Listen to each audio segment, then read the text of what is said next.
నిన్ను మాత్రమే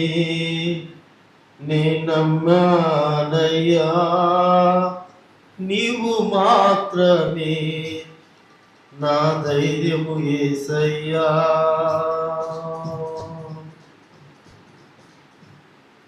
నిన్ను మాత్రమే నమ్మానయ్యా, నీవు మాత్రమే నా ధైర్యము యేసయ్యా. నీ బాహుబలమే నడిపించును, నా స్థితులన్నిటినీ సరిచేయును. నీ బాహుబలమే నడిపించును, నా స్థితులన్నిటినీ సరిచేయును. కృప చూపువాడవయ్యా నీ పిల్లలకు, కృప చూపువాడవయ్యా. నిన్ను మాత్రమే నమ్మానయ్యా, నీవు మాత్రమే నా ధైర్యము యేసయ్యా. నీవు సెలవీయగా కలుగనిదేముంది, వాక్కును పంపగా జరుగనిదేముంది. నీవు సెలవీయగా కలుగనిదేముంది, వాక్కును పంపగా జరుగనిదేముంది. మూలము చీదేనయ్యా శ్రీమంతుడా, స్తుతి నీకు సారెదనయ్యా. సకలము నీదేనయ్యా శ్రీమంతుడా, స్తుతి నీకు పాడెదనయ్యా. సమకూర్చువాడవయ్యా నీ పిల్లలకు, సమకూర్చువాడవయ్యా. నిన్ను మాత్రమే నమ్మానయ్యా, నీవు మాత్రమే నా ధైర్యము యేసయ్యా. నిన్ను మాత్రమే నమ్మానయ్యా, నీవు మాత్రమే నా ధైర్యము యేసయ్యా. నా ముందు నీ ఉండగా ఎదురొచ్చువాడెవడు, కార్యము చేయగా అడ్డుపడువాడెవడు. నా ముందు నీ ఉండగా ఎదురొచ్చువాడెవడు, కార్యము చేయగా అడ్డుపడువాడెవడు. యుద్ధము నీదేనయ్యా ఓ శూరుడా, ఎందుకు సాగెదనయ్యా. యుద్ధము నీదేనయ్యా ఓ శూరుడా, ముందుకు సాగెదనయ్యా. జయమిచ్చువాడవయ్యా నీ పిల్లలకు, జయమిచ్చువాడవయ్యా. నిన్ను మాత్రమే నమ్మానయ్యా, నీవు మాత్రమే నా ధైర్యము యేసయ్యా. నిన్ను మాత్రమే నమ్మానయ్యా, నీవు మాత్రమే నా ధైర్యము యేసయ్యా.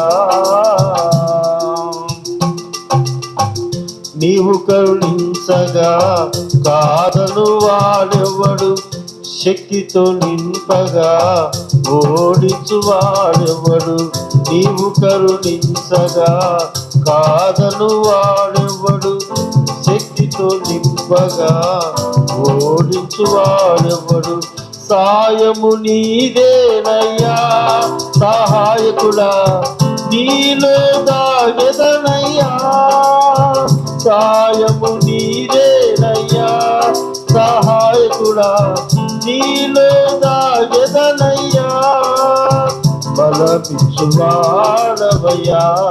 నీ పిల్లలకు, బలమిచ్చువాడవయ్యా. నిన్ను మాత్రమే నమ్మానయ్యా, నీవు మాత్రమే నా ధైర్యము యేసయ్యా. నిన్ను మాత్రమే నమ్మానయ్యా, నీవు మాత్రమే నా ధైర్యము యేసయ్యా. నీ బాహుబలమే నడిపించును, నా స్థితులన్నిటినీ సరిచేయును. నీ బాహుబలమే నడిపించును, నా స్థితులన్నిటినీ సరిచేయును. కృప చూపువాడవయ్యా, నీ పిల్లలకు కృప చూపువాడవయ్యా. నిన్ను మాత్రమే నే నమ్మానయ్యా, నీవు మాత్రమే నా ధైర్యము యేసయ్యా. నిన్ను మాత్రమే నే నమ్మానయ్యా, నీవు మాత్రమే నా ధైర్యము యేసయ్యా.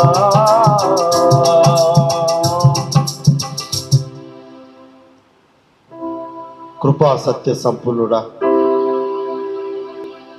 సర్వలోకాన్ని కలుగజేసినటువంటి మా సృష్టికర్త అయిన దేవా, మహిమకు ఘనతకు అర్హుడా, స్తుతుల పాత్రుడా, ఆరాధ్యులకు యోగ్యుడైనటువంటి మా తండ్రి, నీ ఘనమైన పరిశుద్ధమైన మహిమగల నామానికి కృతజ్ఞతలు, స్తోత్రాలు, వందనాలు ప్రభువా. మా జీవితాల్లో మరి యొక్క క్షేమకరమైన దినాన్ని ప్రభువా మేము కలిగి ఉండుటకు మీరు దయచేసిన విధానాన్ని బట్టి వందనాలు, స్తోత్రాలు. నీ కృపను బట్టి వందనాలు ప్రభువా. మరి యొక్క శుక్రవారం నాడు ఈ రీతిగా మేడగదిలో నీ బిడ్డలముగా మేము ప్రార్థన సహవాసముగా చిన్న మందగా మేము కూడుకొని ప్రభువా నీలో ఎలా మేము బలపడాలనో అయ్యా, నీ కృప మేము ఏ రీతిగా పొందుకోవాలనో ప్రార్థన పూర్వకంగా సిద్ధపడుటకు ప్రభువా మేము రాగొట్టుకు మీరు ఇచ్చినటువంటి అవకాశాన్ని బట్టి వందనాలు, స్తోత్రాలు. ఈ సమయంలో ప్రభువా సమస్తమును మీ ఆధీనపరుచుకొని మాకందరికీ అవసరమయ్యే మాటలు మాకు తెలియపరిచి మరి ఒకసారి నీ ప్రేమ మాయలా ఆయన మేము అర్థం చేసుకునేలాగా నీ నామాన్ని మీరు మహిమపరచుకోమని కోరుకుంటూ యేసయ్య పేరుతో అడుగుచున్నాము తండ్రి, ఆమేన్. దేవునికి స్తోత్రం. మరి ఒకసారి రీతిగా ఈ యొక్క మేడగదిలో ఆయన యొక్క కుటుంబముగా ఆయన బిడ్డలముగా మనం కలుసుకొని ఈ యొక్క ప్రార్థన సహవాసాన్ని కలిగి ఉండుటకు దేవుడిచ్చినటువంటి ఈ అవకాశాన్ని, సమయాన్ని బట్టి దేవాది దేవునికి నా కృతజ్ఞతలు తెలియజేస్తుంటున్నాను. అదే రీతిగా ఈ యొక్క ప్రార్థన సహవాసంలో మేలుగదిలోకి కూడి వచ్చిన మీకందరికీ, ఈ లైవ్ ద్వారా ఈ యొక్క ప్రార్థనలో జాయిన్ అయినటువంటి ప్రతి ఒక్కరికి మన ప్రభువు రక్షకుడైన యేసుక్రీస్తు నామం పేట నా యొక్క వందనాలు తెలియజేస్తుంటున్నాను.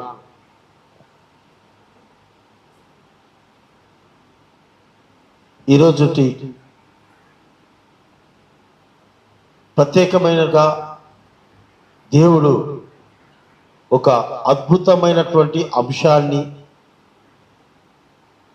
మన మధ్యకు తీసుకొని రాబోతుంటున్నాడు. గడిచిన రాత్రి ఈ యొక్క వాక్యాన్ని నేను ధ్యానిస్తున్న సమయంలో అనేక విషయాలు దేవుడు నాతో మాట్లాడడం ప్రారంభించాడు. నూతనముగా నాతోనూ నా కుటుంబానికి సంబంధించిన విధంగా, అదే రీతిగా సంఘానికి అవసరమైన రీతిలో దేవుడు ఈ యొక్క వాక్యాన్ని నా మదిలోకి తీసుకుని వచ్చాడు. అనుదిన వాక్య సందేశం సందర్భంగా ధ్యానిస్తున్నటువంటి ఈ దినపు వాక్యమునే ఈ సాయంకాలం ప్రార్థన సమయంలో కూడా దేవుడు అదే వాక్యం మీద మాట్లాడాలని ప్రభువు నా మదిలో ఆయన యొక్క పరిశుద్ధాత్మ ప్రేరేపణ నాలో పదే పదే తీసుకుని వస్తుండగా, ఆ రీతిగా ప్రభు పాతాల చెంత ప్రార్థనతో ఈ సమయంలో ఇదే వాక్య అంశాన్ని మీ మధ్యకు నేను తీసుకురావడం జరుగుతూ ఉంది. ఆ వాక్యం ఏమిటంటే మార్కు సువార్త 4వ అధ్యాయము 20వ వాక్యం. మన యొక్క పరిశుద్ధ గ్రంథాల్లో నుండి ప్రతి ఒక్కరు కూడా కొత్త నిబంధనలో 2వ పుస్తకం మార్కు సువార్త, అందులో నుండి 4వ అధ్యాయంలో నుండి 20వ వాక్యం. మంచి నేలను విత్తబడిన వారెవరనగా వాక్యము విని దానిని అంగీకరించి 30 60 100 ఫలించువారని చెప్పెను. ఈ యొక్క ప్రార్థన దినంలో ప్రభువు ఫలించుట గురించి మాట్లాడుతూ ఉంటున్నాడు. మరి ఒకసారి ఎవరు ఫలిస్తారు, ఎలాంటి వాళ్ళు ఫలిస్తారు, వాళ్ళు ఏమై ఉంటే ఫలిస్తారు అనే విషయాన్ని ఈ యొక్క చిన్న వాక్యముల నుండే పరిశుద్ధాత్మ దేవుడు అన్ని విషయాలు మనకు తెలియపరుస్తూ ఉంటున్నాడు. ఎవరిని దేవుడు ఫలింపజేస్తాడంటే, మంచి నేలలుగా ఎవరి జీవితాలైతే ఉంటాయో, ఎవరి కుటుంబాలైతే ఉంటాయో, అలాంటి మంచి నేలలో దేవుని యొక్క వాక్యము అనేది మంచిగా నాటబడుతుందని, ఆ నాటబడినటువంటి వాక్యము ద్వారా ఆ యొక్క జీవితాలు, ఆ యొక్క కుటుంబాలు 30 60 100 ఫలిస్తుంది అని ఈ యొక్క వాక్యంలో ఉన్నటువంటి ముఖ్య ఉద్దేశము. అయితే సరే, ఈ వాక్య ప్రకారంగా పరిశుద్ధ గ్రంథములో అలాంటి మంచి మనసు కలిగినటువంటి, మంచి హృదయాలు కలిగినటువంటి, మంచి సాక్ష్యం కలిగినటువంటి వారి యొక్క జీవితం, ఆ రీతిగా దేవుని యొక్క వాక్యం వారి జీవితాల్లో, వారి కుటుంబాల్లో ఏమైనా నెరవేర్చబడిందా? వ్యక్తిగతంగా, కుటుంబ పరంగా మనం గమనించినట్లయితే పరిశుద్ధాత్మ దేవుడు ఒక కుటుంబాన్ని, ఆ కుటుంబంలో ఉన్న వ్యక్తుల యొక్క జీవితాల నుండి, ఆ వ్యక్తుల యొక్క ప్రవర్తన నుండి, ఆ భక్తుల యొక్క భక్తి నుంచి దేవుడు నాతో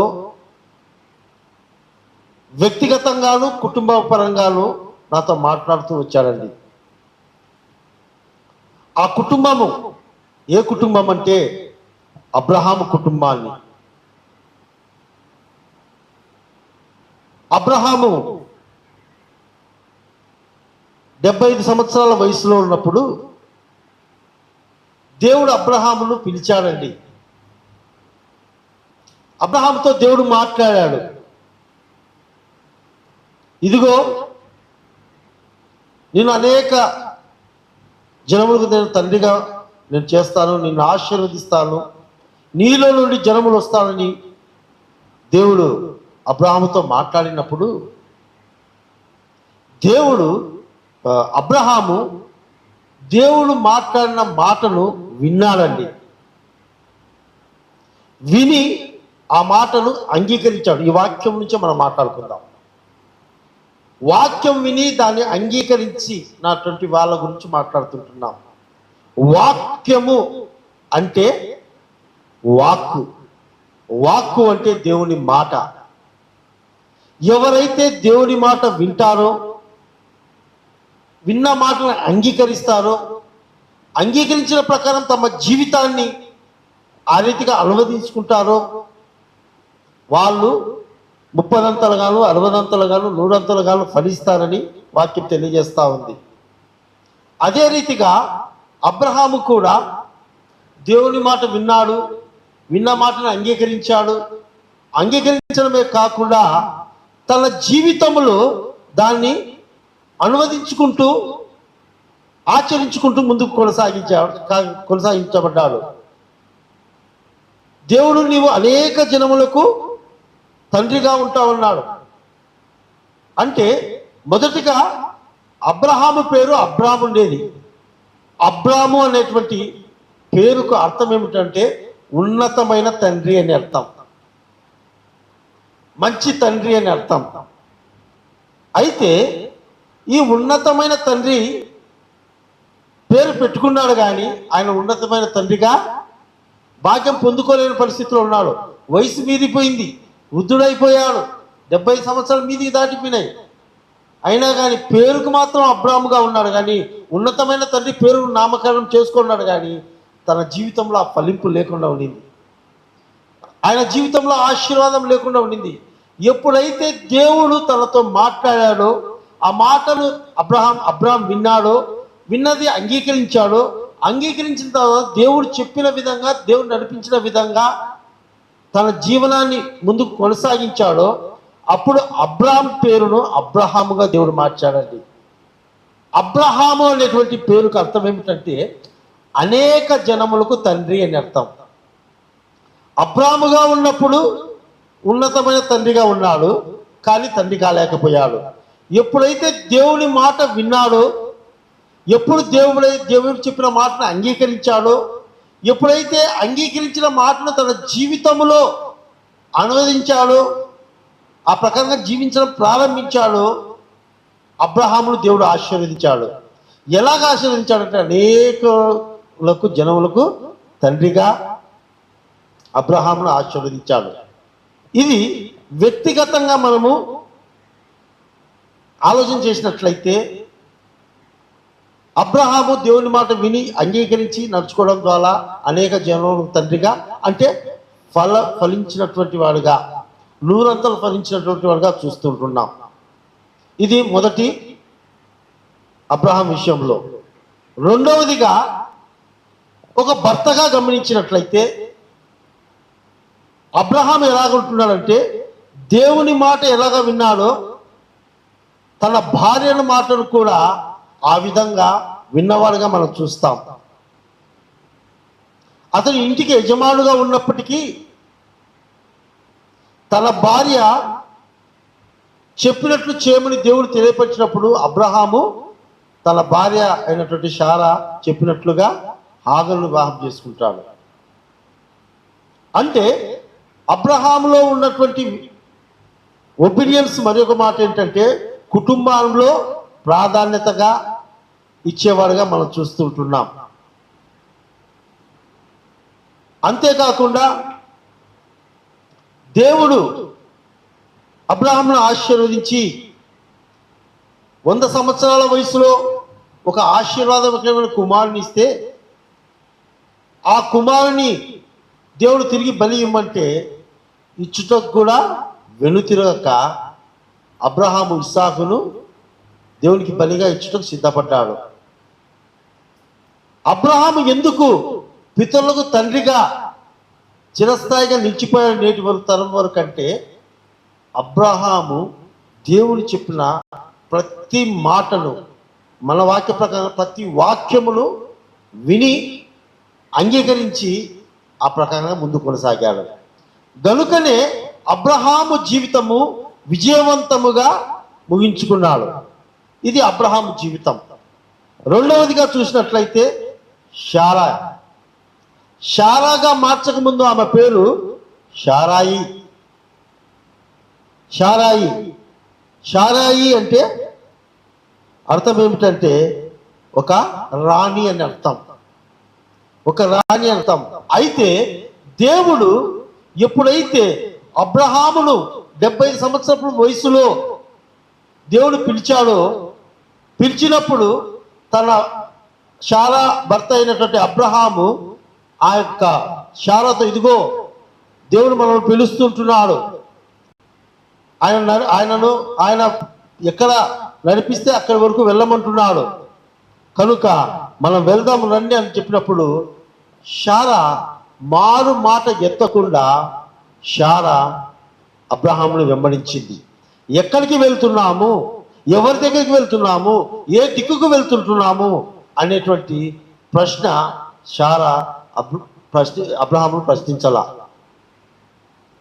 రెండవదిగా గమనించినట్లయితే అబ్రహామును శారా భర్తను ఇవ్వవలసినటువంటి విలువను ఆమె ఇచ్చేదిగా మనం చూస్తాం. ఎక్కడ కూడా అబ్రహామును తక్కువ చేసినట్లు కానీ, లేకపోతే పేరు పెట్టి పిలిచినట్టు కానీ ఎక్కడ లేదు. నా యజమానుడా అని తన భర్తను ఒక గౌరవప్రదమైన మర్యాదపరమైనటువంటి వచనాలతోనే అబ్రహామును పిలిచింది కానీ ఎక్కడ కూడా ఆమె నేను కూడా యజమానురాలు కదా, నేను కూడా ఇంటి హక్కుదారురాలు కదా అని చెప్పి ఎక్కడ కూడా వాక్యానుసారంగా దేవుడైతే ఏమైతే తెలిసిపెచ్చాడో నీ భర్తకు లోబడి ఉండుడి అని వాక్యంలో ఉంది. భార్యలారా మీ భర్తకు లోబడి ఉండుడి అని వాక్యంలో ఉంది. ఏదైతే దేవుడిచ్చిన వాక్యము ఉందో ఆ వాక్య ప్రకారంగా తన భర్తను గౌరవించేది శారా. మూడవదిగా గమనించినట్లయితే శారా అబ్రహాం మాటకు విధేయత చూపించేదిగా మనం చూస్తాం. 18వ అధ్యాయంలో వాళ్ళు మమ్లేవనంలో ఆ యొక్క చెట్టు కింద కూర్చోన్నప్పుడు అక్కడ ఉన్నప్పుడు దేవుని దూతలు అనానుకూల సమయంలో వచ్చినప్పుడు ఆ సమయంలో ఆ యొక్క వృద్ధాప్యంలో అబ్రహాము ఆ శారా దగ్గరికి తీసుకెళ్ళి ఆ పిండి ఆ మాంసం ఇచ్చి, ఇదిగో నా స్నేహితులు వచ్చారు, వాళ్ళ కొరకు నువ్వు ఆహారం సిద్ధపరచంటే ఏది వేళ సమయంలో మనం ఆ వాక్యంలో చదివితే వాళ్ళిద్దరు కూడా భోజనం చేసుకుని విశ్రాంతి తీసుకుంటున్నటువంటి సమయం ఇది శారా అబ్రహాం వాళ్ళు. అయితే ఆ విశ్రాంతి సమయంలో అనానుకూల సమయంలో ఆ యొక్క కుటుంబానికి అతిథులు వచ్చినప్పుడు అతిథి మర్యాదలు ఇవ్వడంలో తన భర్తతో సాటిగా సహకరించినటువంటి మంచి భార్యగా శారాయి చేసినట్టుగా మనం చూస్తాం. అయితే ఆ యొక్క భర్తకు గౌరవం ఇవ్వడము, దేవుని యొక్క వాక్య ప్రకారంగా ఆమె జీవించడం ద్వారా ఆదికాండం 17వ అధ్యాయం 16వ వాక్యంలో ఏముందంటే, నేను ఆమెను ఆశీర్వదించి ఆమె వలన నీకు కుమారుని కలుగజేసేదను, నేను ఆమెను ఆశీర్వదించేదను, ఆమె జనములకు తల్లి అయ్యుండును, జనముల రాజులు ఆమె వలన కలుగుతుందని అబ్రహాముతో చెప్పెను. శారా యొక్క ఫలభరితము ఏ రీతిగా ఉందంటే, ఎలా ఫలిస్తుంది అంటే అనేక జనములకు తల్లిగా దేవుడు ఆమెను ఆశీర్వదించాడు. అంతేకాకుండా ఈమె గర్భంలో నుంచి రాజులు వస్తారని దేవుడు అంత గొప్ప ఆశీర్వాదాన్ని శారాకి ఇచ్చాడండి. ఆ యొక్క దేవుని మాట వినడము, భర్తకు విధేయత చూపించడము, తన వంతుగా భార్యగా యజమానురాలుగా వచ్చిన అతిథులను ఎలా గౌరవించాలనో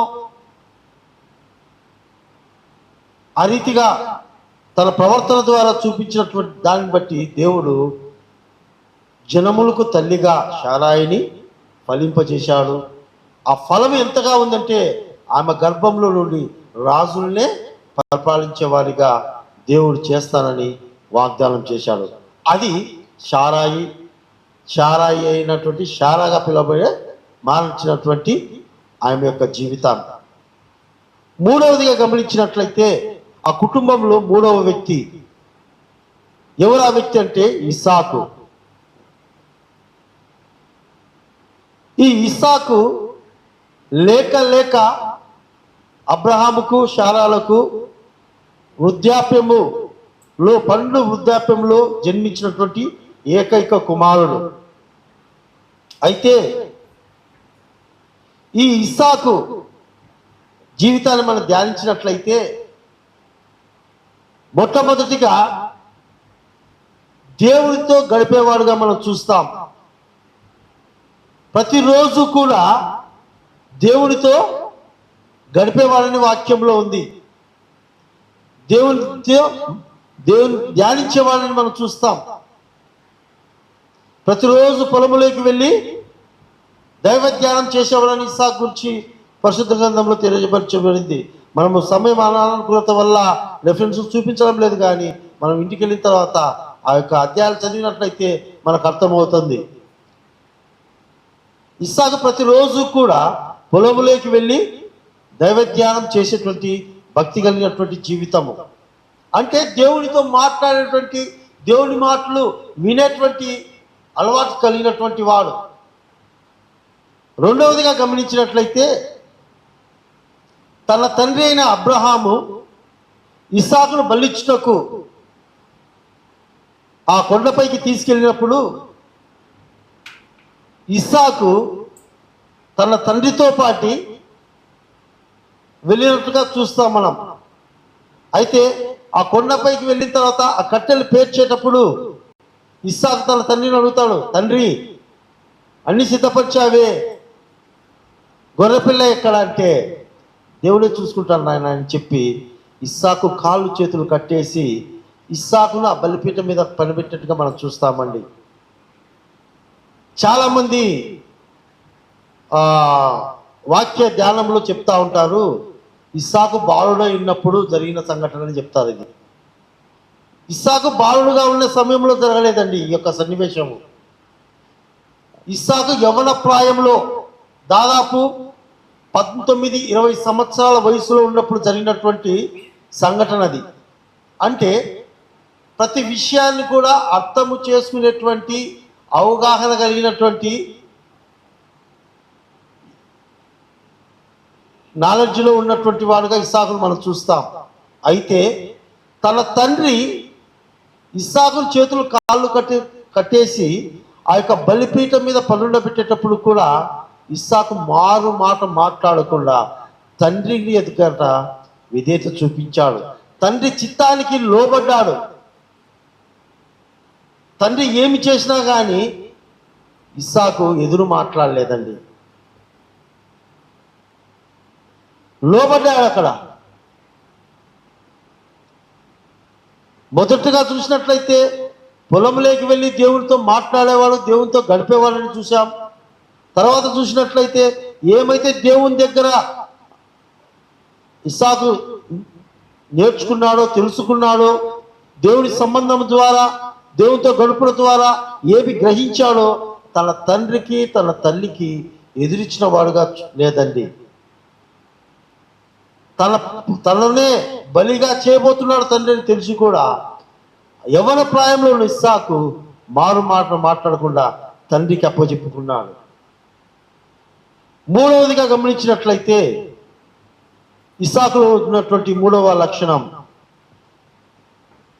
తన తల్లి తండ్రి ఏర్పరిచినటువంటి ఎవరైతే చూపించారో వారినే వివాహం చేసుకుంటూ సిద్ధపడ్డాడు. మారు మాట ఎత్తకుండా తన తండ్రి ఎలియాజర్ ద్వారా తన యొక్క మామయ్య కుటుంబం నుంచి ఆ రిబ్కాను పిలిపించుకొని వచ్చినప్పుడు, ఇదిగో ఈమెనే నీకు భార్యగా ఉండబోతుందంటే సంతోషముతో తండ్రి మాటకు విధేయత చూపించాడు. కానీ అక్కడ ఇస్సాకు తన సొంత అభిప్రాయాలు, సొంత కోరికలు, సొంత ఆలోచనలు తెలియపరిచినట్టుగా ఎక్కడ కూడా లేదండి.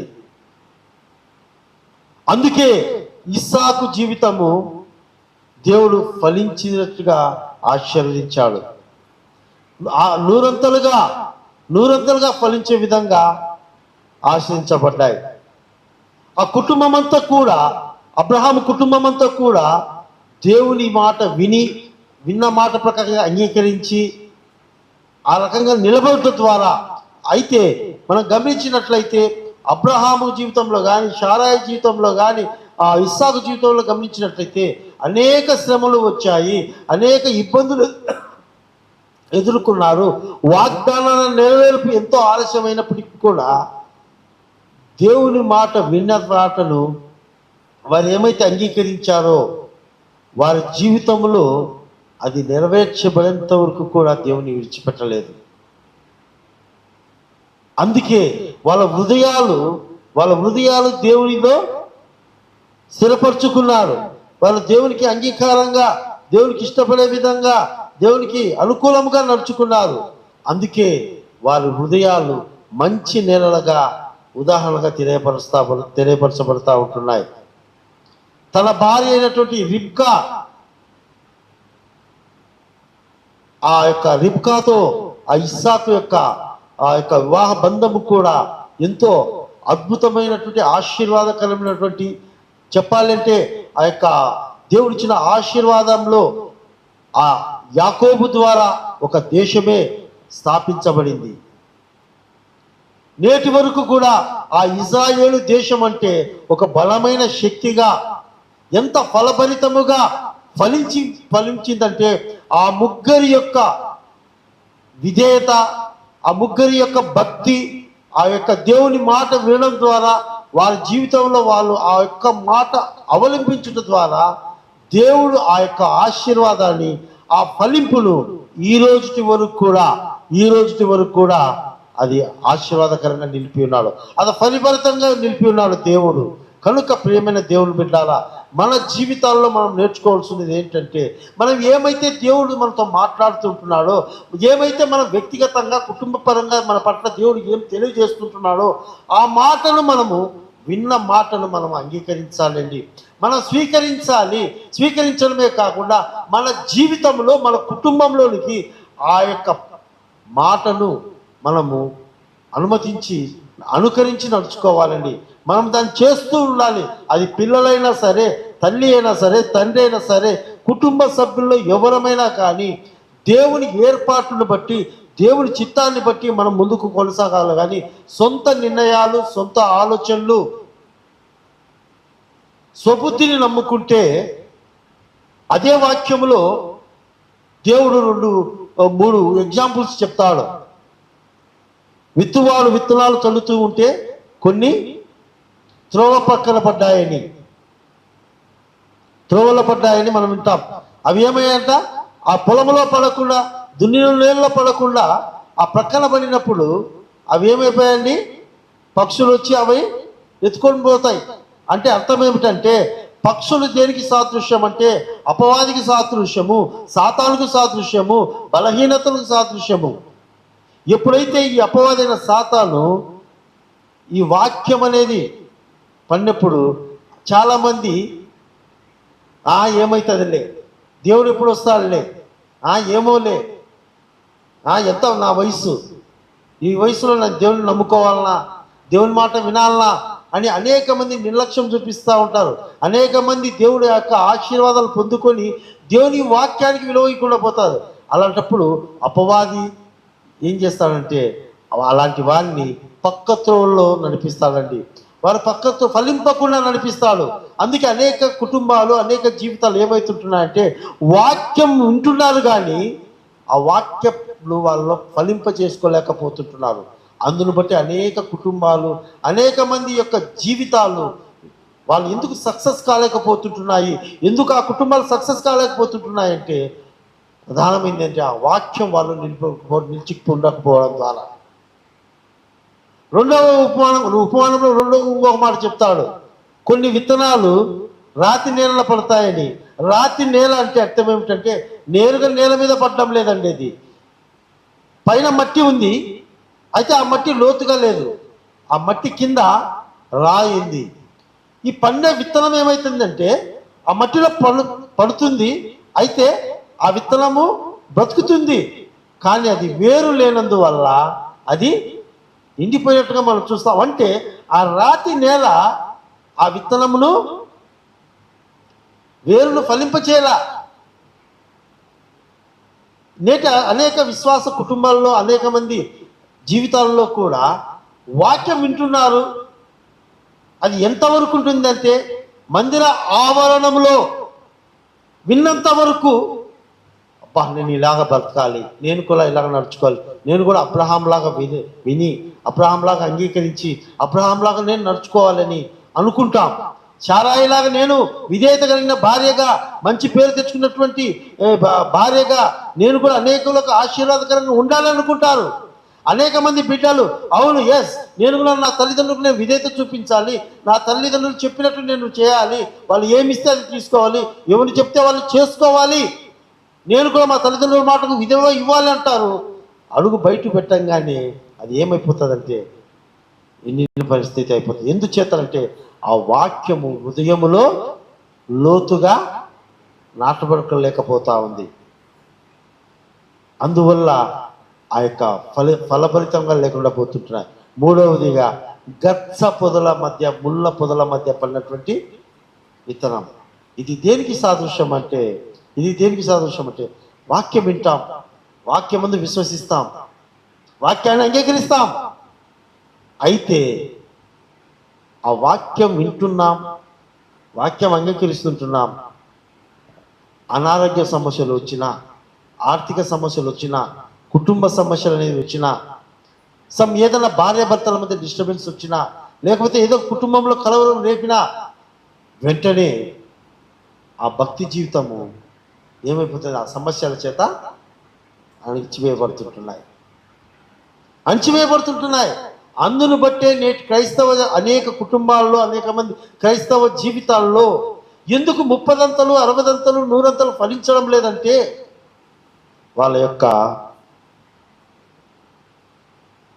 విశ్వాస జీవితము, వారి యొక్క భక్తి, వారి యొక్క హృదయము మంచి నేలగా వాళ్ళు కలుగ చేసుకోకపోవడం ద్వారానే, ఆ రీతిగా తయారు చేసుకోలేకపోవడం ద్వారానే ఒక మంచి నేలగా, ఒక మంచి పంట పండేటువంటి మంచి నేలగా మార్చబడాలి అంటే అది దున్నబడాలి, అది పిచికారి చేయబడాలి, అది ఎంతో అన్ని విధాల శోధించబడాలి, చివరికి అది తడవబడాలి.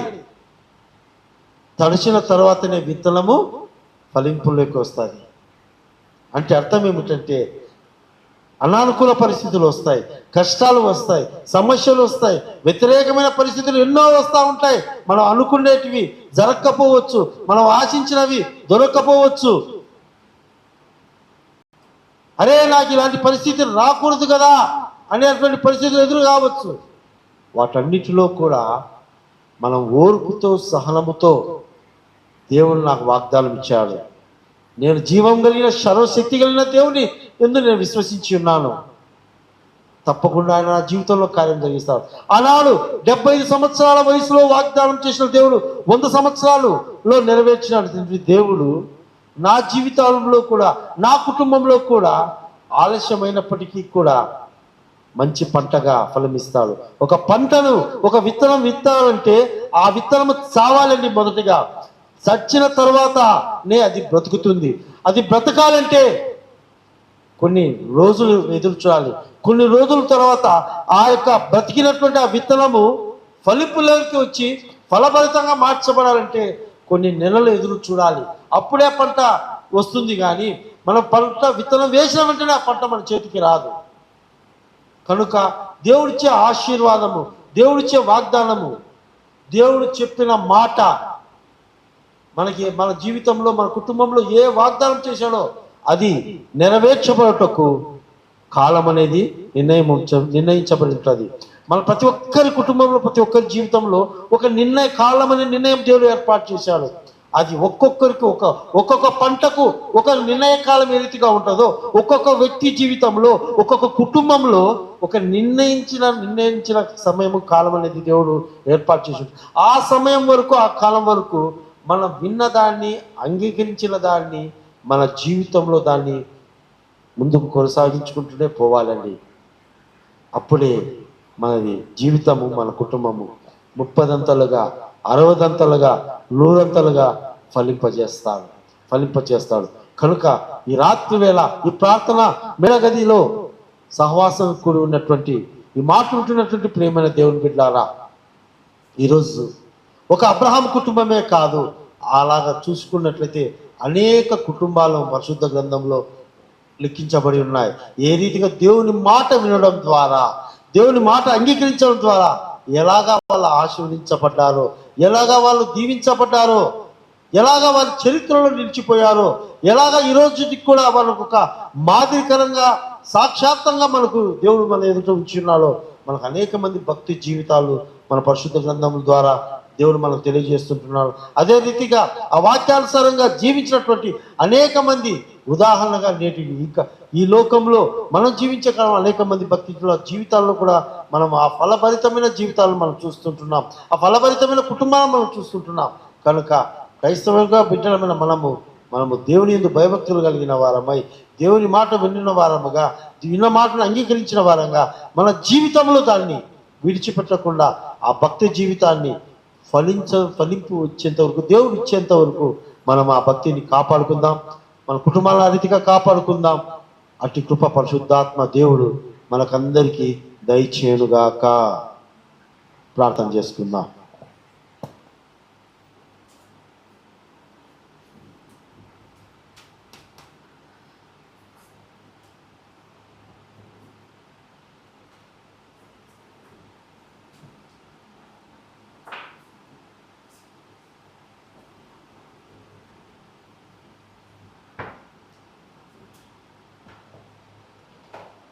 పరిశుద్ధుడా, జీవం గల యేసయ్యా వందనాలు, స్తోత్రాలు ప్రభా.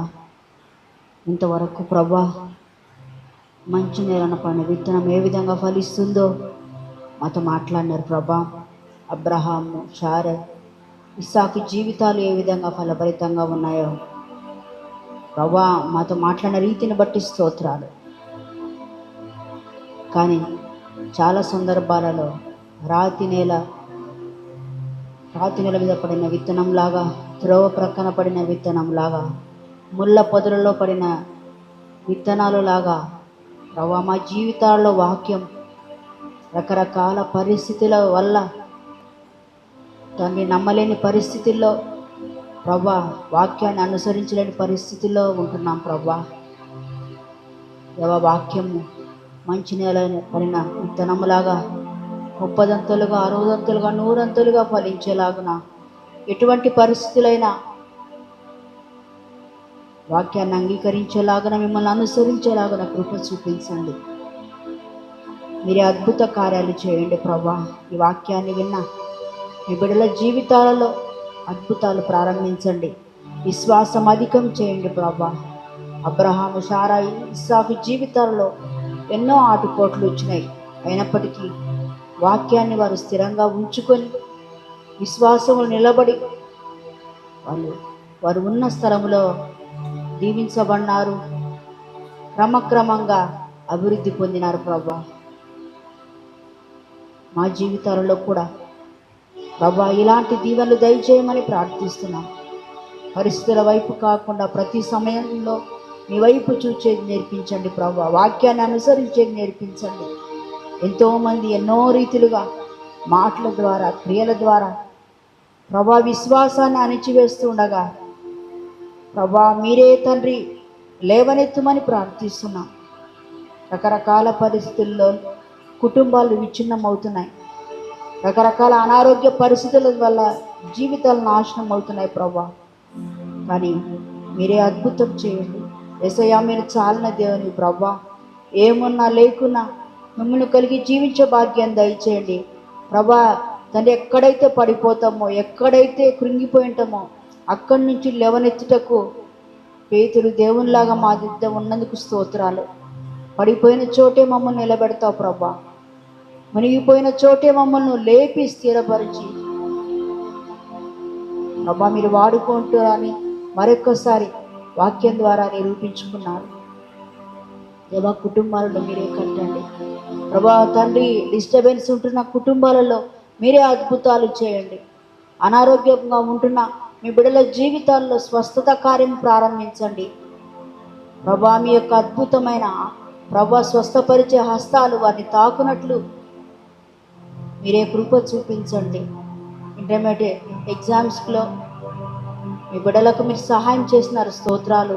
ఇప్పుడు 10th ఎగ్జామ్స్ జరుగుతుండగా దేవా మీరే కృప చూపండి. మీ బిడ్డలు చక్కగా రాయినట్లు జ్ఞానము చేత నింపండి, మంచి ఆరోగ్యము చేత నింపండి, కృప చేత నింపండి. అద్భుత కార్యాలు జరిగించండి ప్రభా. తండ్రి మేడగదికి వస్తున్న మీ బిడ్డలను, శివాజీనగర్ మందిరానికి వస్తున్న బిడ్డలను, వెలుగుపల్లె ప్రార్థనా మందిరంలో మందిరానికి వస్తున్న బిడ్డలను మీరే దీవించండి. 3 చోట్ల పరిచర్య అభివృద్ధి చెందాలి. 3 చోట్ల మందిరము ప్రజల చేత నింపబడాలి. యేసయ్యా అద్భుతాలు ప్రారంభించండి. వాక్య కరువు ఉంటున్న పరిస్థితులలో, సువార్త వ్యతిరేకం ప్రభువా ఉంటున్న పరిస్థితుల్లో దేవా మీరు అద్భుతాలు చేయండి. ఆశ్చర్యకారాలు జరిగించండి. మేలు చేసి మీ హస్తాలకు మీ బిడ్డలందరినీ అప్పచెప్తున్నాం. మీరే బాధ్యత వహించమని మహిమా ఘనత మీకే ఆరోపించుకుంటూ యేసయ్య పేరుతో ప్రార్థించి వేడుకొనుచున్నాను తండ్రి. ఆమేన్.